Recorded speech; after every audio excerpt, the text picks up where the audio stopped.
Hey there everyone, I'm Omkar Rasal and today we are gonna speak on a complex topic named linear regression in machine learning. What exactly is linear regression? At its core, it's a statistical method used to model the relationship between two or more variables. Imagine you're trying to predict something, say the price of a house based on its size. Linear regression finds the line of best fit that can help us make prediction. Here's a simple formula that represents it. Y is equal to mx plus c, where y represents the value of prediction, x is the input variable, m is the slope of the link, and c is the intercept where the line crosses the y-axis. Linear regression is like saying, hey, let me draw a straight line that's as close as possible to all the data points on a graph. How does it work? Let's talk about it. First, we gather the data. For example, let's say we have 10 houses and their prices and size.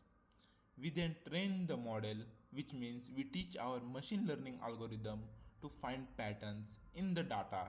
It does this by minimizing something called the error, essentially the difference between the predicted value and the actual price. This is usually done using a method called least squares. In simple terms, it adjusts the slope and the intercepts of our line to make sure it predicts as accurately as it's possible. So now let's move on to the next part. Why is linear regression important? Now you might be wondering, why is linear regression so important? Well, it's one of the first techniques you learn in the machine learning. Its simplicity makes it great starting point for beginners and it's still widely used in real world applications.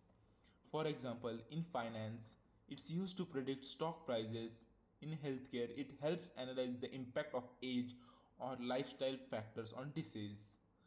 Even in marketing, it helps predict the sales trends. So, now that we know why it's important, let's find out what are the limitations of linear regressions.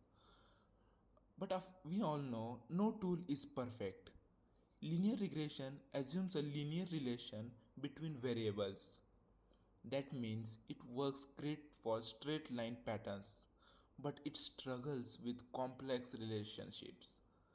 For instance, if your data looks like a curve or has a lot of outliers, linear regression might not perform well, and that's when we move to more advanced methods like polynomial regression or even deep learning.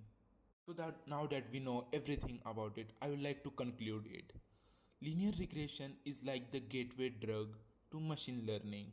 It's simple and a fantastic tool to start with. And, but remember, machine learning is a journey. Linear regression might be your first stop, but there is a whole world of algorithm waiting to be explored. Thanks for listening.